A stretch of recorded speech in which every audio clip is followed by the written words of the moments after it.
La historia del caso de Agua de Dios es de 1871, que nació a la vida como ciudad, ¿sí?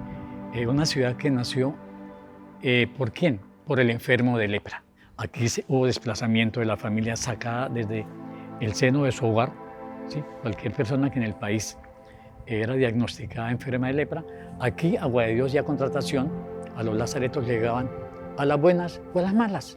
Así de sencillo, porque era una norma, una ley del Estado, y el médico que diagnosticara la enfermedad tenía que denunciarlo al alcalde para que éste a su vez, con un agente de la policía, trajera a cada enfermo desde los más recónditos sitios del país aquí a Agua de Dios.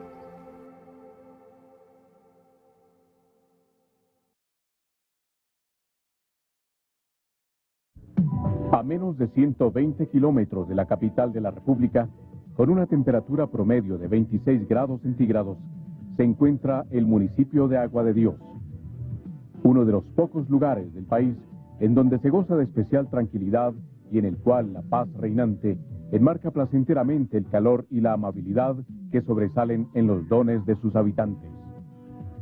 Fundado el 10 de agosto de 1870 y declarado oficialmente municipio hasta el 29 de noviembre de 1963, casi un siglo después, lo que anteriormente fue un sitio de reclusión del Estado, destinado especialmente para pacientes del mal de Hansen.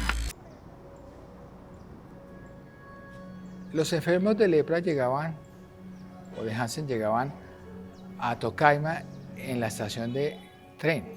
Allá le tenían un recinto. Entonces, por decirle, en la semana hacían 3 veces y 3 veces traían a los enfermos para acá. Cuando ellos llegaban allá a Tocaima, entonces el pueblo se sublevó porque decía que le iban a contagiar de lepra, porque existía esa teoría de que los enfermos de lepra, el simple hecho de respirar el mismo aire, automáticamente adquirían el bacilo de Hansen. Cuando ellos llegan y se retiran, ¿sí?, acá, entonces automáticamente los sacan del pueblo a piedra, a palo y a fuego. ¿Qué implica esto? Que llegó un sacerdote y maldijo al pueblo. Esa es la leyenda que hay, que maldito, que al séptimo día, a la séptima vez que se incendie Tocaima, va a desaparecer. Se supone que ya va a ser la tercera vez, hasta hace poco que fue uno de los incendios. Son mitos, son leyendas, son eso. Cuando lanzan a estos señores, cogen por agua fría, y en agua fría las aguas son cristalinas y frescas y todo. Ellos dormían en los troncos de los árboles, en las raíces de los árboles, porque no tenían donde protegerse, y tomaban agua y se refrescaban con esa agua. Entonces dicen, agua de Dios, esta es agua de Dios, el nombre que le colocan como la cuestión mítica. Desde 1870 decía yo que Agua de Dios comenzó a funcionar como lazareto. Igualmente también en el país estuvo contratación en el departamento de Santander, mi tierra natal, el cual comenzó a funcionar 10 años antes, desde 1861, como lazareto. Y también a mediados del siglo XVIII, por allá en 1760, funcionó también el leprocomio de Caño del Oro en Cartagena. ¡Santo Dios! ¿Estás seguro? Ha quedado en su casa hecho un guiñapo. Venga, padrecito, venga y mírelo. Es un castigo, ¿no es verdad? Es un castigo por todas sus maldades, por ser tan perverso y tan cruel. Tiene la lepra. Vamos, hijo. Padre Claver, usted no puede ir a esa casa ahora. ¿Acaso no se dice que la lepra ataca doblemente en sus comienzos? Él me necesita, hermano Nicolás. No voy a retroceder por miedo. Vamos, hijo.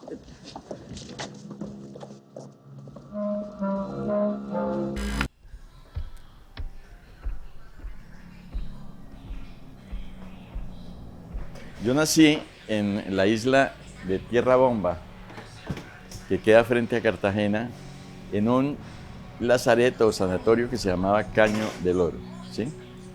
Y el Caño del Oro fue el primer lazareto hecho por los españoles, por allá en 1791, porque los enfermos de lepra, recuerdan ustedes, eran cuidados por San Pedro Claver en la plaza de Cartagena, y había un hospital al lado también que hicieron. Entonces para quitarse el problema de los enfermos de lepra en Cartagena, el rey decidió lanzar pues un edicto y mandarlos a la isla de Tierra Bomba en Caño del Oro, frente a Cartagena. Entonces, días antes del bombardeo, el pueblo es desocupado a la fuerza, es decir, el segundo exilio. Ya habían sido exiliados allá, ya tenían muertos en su cementerio de Caño del Oro, ya tenían su historia, tenían su paisaje. Y fueron de un momento a otro trasladados en aviones de carga que los llevaron a Flandes, al municipio de Flandes, y del municipio de Flandes los trajeron para acá. Y entonces, ¿qué pasa? Cuando mi papá se entera que van a bombardear, que los van a echar, él sabe que si llega Agua de Dios conmigo, yo le sería secuestrado por el gobierno, sería arrebatado para siempre por el gobierno, que no admitía, según las reglas de esa época, que los enfermos convivieran con los sanos. Después ya salen las siguientes leyes hacia 1890, con la ley 104 de 1890, donde pone que el enfermo ya debe estar aislado totalmente. ¿Y qué quiere decir esto? Que se debe cercar la zona, restringir más el espacio y ponerle cercado de alambre de púa. Esto eran alambres de púa con 20 centímetros de diferencia entre el uno y el otro, una altura casi de 4 metros. Nos podemos referenciar en el sistema que utilizó Hitler, que nosotros lo utilizamos en 1890, empezamos el proceso, mientras que Hitler lo hizo hasta la Segunda Guerra Mundial. Entonces, veamos más o menos quién se copió de quién en este mismo sistema, ¿no? Ahí vemos entonces la situación de aislamiento, encerramiento, empiezan a recoger todos los enfermos de lepra a nivel nacional. Se crea un cargo que se llama de secretarios de lucha antileprosa, que no son más que personas que sin conocer de la enfermedad se dedican a cazar enfermos en todas las zonas del país. Mis padres santanderianos, ellos llegaron allá a Lazareto, jóvenes, más o menos de 18 años, y obviamente que allá ya estaban los sitios especiales para cada persona. Para mi mamá estaba el asilo Santa Catalina y para mi papá, pues para él vivir ahí en el pueblo. Forman posteriormente su hogar, a pesar de que el matrimonio era prohibido. Muchísimas cosas fueron prohibidas, ¿sí? A pesar de que eran prohibidos, contrajeron matrimonio, 5 hijos, y entre ellos los 2 mayores, mi hermano Bernardo y mi persona, ambos salimos enfermos de lepra, ¿sí? Diagnosticados allá en el Lazareto, ¿sí? La historia clínica nos lo dice todo. Ya el caso mío desde los 2 años ya tenía algo que indicaba al médico sobre la enfermedad.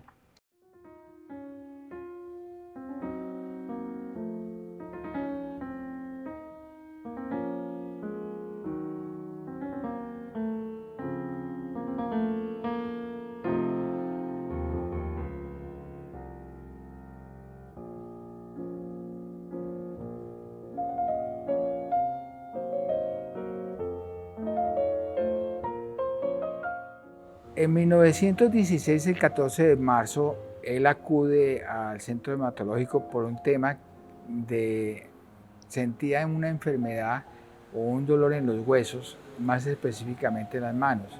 Al hacer el examen, el médico Carlos Tirado Macías determina que es el mal de Hansen, o sea, la lepra. Por ser el maestro en aquella época una persona bastante importante, le deja un espacio de tiempo para que lo organice, porque anteriormente o antiguamente las personas que tenían o que eran detectadas con el problema de Hansen o lepra automáticamente eran confinadas, recluidas en un sitio y de acuerdo a eso eran asignadas a los 2 leprocomios que hay en Colombia, el de Contratación Santander y el de Agua de Dios Cundinamarca. Él es trasladado hasta aquí, llega a Tocaima, en Tocaima llega al Puente de los Suspiros, que es la conexión que existía entre el mundo real y el mundo irreal. Yo le llamo así porque pues realmente la tragedia que vieron los enfermos de lepra no está descrita.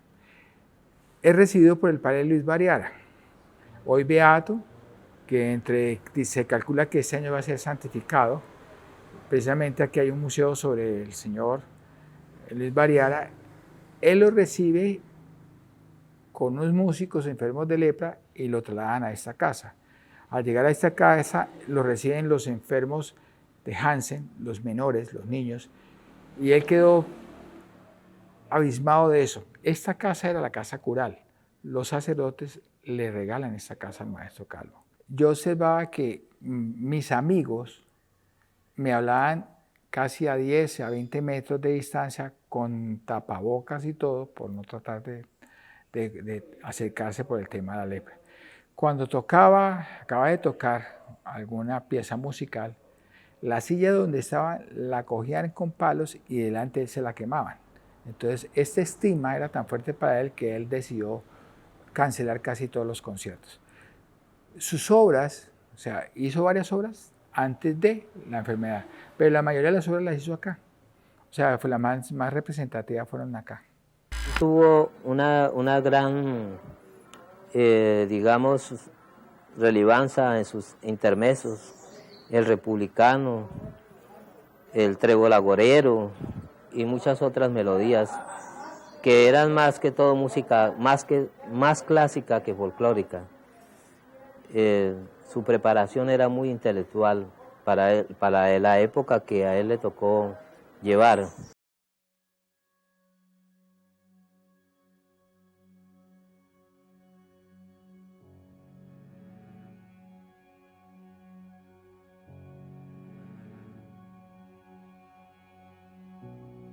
Cuando levantan el veto en el 63, el estigma continúa.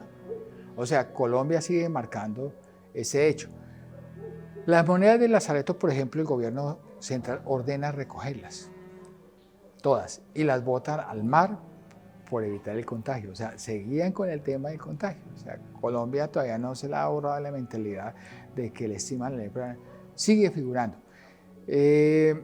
Mucha gente salió de Aguadíos en busca de su familia, de sus hogares, y no lo encontraron. ¿Por qué no lo encontraron? Porque la gente los repudiaba y tenían que volver a Aguadíos a seguir su estilo de vida. Aguadíos no es solo ese dolor que hemos visto, esa persecución por parte del gobierno y, como siempre, la humillación de la gente muy pobre. No, en Aguadíos también llegaron personas muy importantes, generales de la República, literatos como Adriano Páez, que era muy famoso en Latinoamérica en esa época, como Luis Carlos Pradilla, como Adolfo León Gómez, que era también una persona, además de político, pues era un escritor y periodista muy importante, de tal manera que se hizo como una élite de personas que eran brillantes intelectualmente, y esas personas se reunieron y empezaron a mover el pueblo en cuanto a buscar siempre la libertad. O sea, la historia de Aguadíos también, en cierto modo, es la búsqueda de la libertad, de quitar las cadenas, quitar las cercas, los retenes, luchar contra eso para que el pueblo pudiera ser libre otra vez. Oh puente de los suspiros, fiel testigo del destierro, de crueles separaciones, amigo triste te quiero, angustiosas despedidas, abrazos, lágrimas, besos, un tal vez y un tal vez nunca, un adiós porque me muero, oh puente de los suspiros.